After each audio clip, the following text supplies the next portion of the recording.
আমাকে স্টার বানিয়ে দিছে, কিন্তু আমি আছে অনেক স্টুডেন্ট আছে, মুখ চেনা অনেকেই চিনি, সবাই আমাকে দেখে সালাম দেয় যে স্যার আসসালামু আলাইকুম। আমার মনে হয় যে এই সালামটা কিন্তু তোমাদের দেওয়া উচিত, যে তোমরা যে কাজটা করছো এই কাজের কাছে আমি কিছুই না। ঠিক আছে, তোমরা আসলে একটা বড় বাবা পাওয়ার ধন্যবাদ জানাই যারা আন্দোলন ছিলাম। আমি আমার অনেকগুলো পয়েন্ট বের হয়ে গেছে, তো আমি একটা বিষয় বলতে চাই। ভাই তোমার কথা বললো যে এখন যারা লুট করতেছে তারা টোকাই ফলাফল বা তারা এক সময় আওয়ামী লীগ করতো, এরকম বিএনপির বা অন্য কোনো দলের কোনো লোকই নেই। আমি একটু বলতে চাই যে আমি তো কামিলচরে বড় হয়েছি, বন্ধু বান্ধব পরিচিত অনেককেই দেখছি।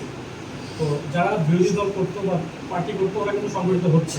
ইভেন আমার কাছে বেশ কয়েকটা ফোন আসছে যে আমি তার সাথে যুক্ত হবো কিনা, এখন সুযোগ ডিক্লেয়ার করে দিচ্ছে। আমি আগে কোনো রাজনীতির সাথে ছিলাম না, নাই। তো তাদের অলরেডি মিটিং আছে, আজকে তারা মিটিং করতেছে। আমার এটা কথাটা বলার উদ্দেশ্য যে রাজনৈতিক দলগুলো কিন্তু সংগঠিত হচ্ছে, এটা একটা জানানোর বিষয়। তো কারা সংগঠিত করতেছে বা এদের লিডার কারা সেটা হয়তো আমরা আস্তে আস্তে জানতে পারবো। তো এই দিক থেকেও আমাদের একটা সচেতনতা বৃদ্ধি করা উচিত, তারা যেন কোনো রকমের সহিংসতা সৃষ্টি করতে না পারে। আরেকটা বিষয়, মসজিদের ব্যাপারটা যেটা বললাম, তো আমার মনে হয় যে যার যার এলাকায় যে কয়েকটা মসজিদ আছে, যে মসজিদের আন্ডারে থাকবে সেই মসজিদ থেকে অ্যানাউন্স করা, সেটা আজানের আগে বা আজানের পরে হইতে পারে। ঠিক আছে, তো এটা অ্যানাউন্সের ব্যাপারটা ভাগ করে দেওয়া হবে। আশা করি ভাই এখানে আবার আলোচনা করবে। আর লুটপাট যে শুধু দিনে হয় তা কিন্তু না। কালকে আমার বাসায় রাত 2টার সময় অনেকগুলো লোক আসে হামবিদামি করছে, বাইক নিয়ে আসছে, অনেকগুলো লোক আসছে। দেন ওইখানে একটা আমেরিকার একটা ছিল, কাজ হয়েছে, ওটা পড়াই দিচ্ছে, 2 লোকেরা পড়েছে। প্রথমে এক পার্টি এসে পড়েছে, পরে আরেক পার্টি এসে পড়েছে, কেন পড়েছে জানি না, তো 2 লোকেরা পড়েছে।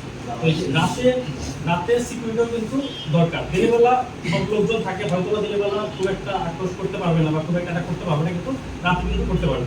তো রাতের জন্য আমাদের একটা স্পেশাল সিকিউরিটি দরকার। সেটা কীভাবে করা যায়? যেহেতু আমাদের ফজরের নামাজের সময় মসজিদ খোলা থাকে, এশা নামাজের সময় মসজিদ খোলা থাকে, তো সেখানে মসজিদ ভিত্তিক হতে পারে কিনা বা সেখানে জড়ো হয়ে করা যায় কিনা, সেটা একটা ব্যাপার। ইভেন আমাদের যে নেক্সট জুম্মা হুজুরের বয়ান আসবে, আমার মনে করি যে এতদিন আমি কামাইচরের এলাকার কোনো মসজিদের হুজুরকে, আমার আশেপাশে যে কটা মসজিদ ছিল, বলতে শুনি নাই যে ছাত্র আন্দোলন এরা মারা যাচ্ছে বা এদের জন্য দোয়া পর্যন্ত করতে দেখিনি।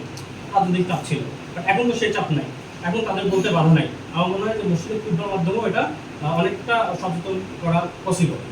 তো এই জিনিসটা আমাদের মাথায় রাখতে হবে। তো আর বাকি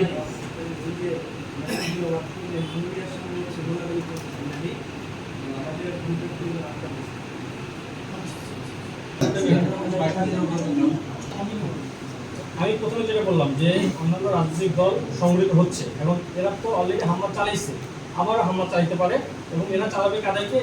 আওয়ামী লীগের যে কার্যালয় ছিল বা বাড়ি ছিল তাদেরকে। এখন ভাই যেটা বললো সেটার সাথে আমি একমত যে আমরা যদি তাদের বাড়ি সেভ করতে যাই বাধা দেই, তাতে আবার একটা ক্লাস হইতে পারে না, হবে। তো আমাদের প্রথম যেটা শর্ত আমি মনে করি সেটা হচ্ছে আমাদের রাষ্ট্রীয় সম্পদ রক্ষা করা, এবং আমরা যারা সাধারণ পাবলিক আছি তাদের যেন জানমালের ক্ষতি না হয়, এইটা আগে নিশ্চিত করা। তো এই বিষয়টার জন্য মাথা থাকে। আমরা দেখলাম যে অমুক কার্যালয় ভাঙতেছে, অমুক নেতা বাড়ি ভাঙতেছে, যা বলবে এই বাড়ি ভাঙছে কেন, সেগুলো তারপরে আওয়ামী লীগের দালাল ধরে সে চালাইছে, এবং সেখানে মাইর খাওয়ার চান্স আছে। কারণ আমরা যখন সংগঠিত হচ্ছি, ওই রাজনৈতিক দল কিন্তু আজকে মিটিং আছে তাদের, আমি যত জানতে পারছি, তো তারা কিন্তু সংগঠিত হবে। ঠিক আছে, এই বিষয়টা মাথায় রেখেন। যদি কোনো জায়গায় হামলা দেখেন, আপনি চেষ্টা করবেন মালামাল লুট, যদি রাজনৈতিক কোনো নেতার বাড়িতে মালামাল লুট হয় হোক, কারণে যেন কেউ মারা না যায়, এতটুকু আমরা সেভ করার চেষ্টা করবো। ওই সময় আমরা একটা জিনিসই করবো, 2 হাত তুলে আল্লাহর কাছে দোয়া করবো, আল্লাহ তুমি আমাকে রক্ষা করো ভাই, আমার যা দরকার নেই। ভাই আরেকটা সমস্যা আছে, এই ভাই যে বললো আওয়ামী লীগ নেতার বাসায় সমস্যা হইতো, সেটা কোনো সমস্যা নাই, কিন্তু যে উনি তো বাড়ির মালিক, ভাড়াটিয়া আছে ওনার একটা ঘর, ভাড়াটিয়া আছে অনেক। ভাই আমরা চেষ্টা করবো সেভ, সেভ করবো, কিন্তু ওই টাইপের জনসুরা বিল্ডিং যদি ঢুকে যায় আমরা যে সেভ করতে পারবো না, বলো উল্টা আমাদের দেখা যাবে কি আমরা আউট হয়ে গেছি। এটা বলছেন না যে সচেতনতা, তাহলে আপনি যে রাজনৈতিক নেতার বাসায় ভালো থাকেন, এটাও আপনার একটা এতদিন সৌভাগ্য ছিল, যেমন এখন দুর্ভাগ্য। ঠিক আছে, এটা আপনারা মেনে নিতেই হবে।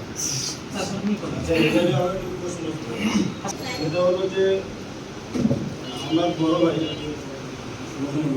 বড় ভাই আর কি সরকারি ইউনিভার্সিটির ছিল, আচ্ছা আচ্ছা। সেম টাইম আমি আবার বরিশাল বিশ্ববিদ্যালয়ের শিক্ষার্থী। আমি একটু ভাই আপনারা একটু এই সাইডে চেপে যান তো, ওনাদেরকে একটা লাইনে বসতে দেন। আজকে মানে তেমন চলে না, পুরো বাংলাদেশে প্রশাসন নাই।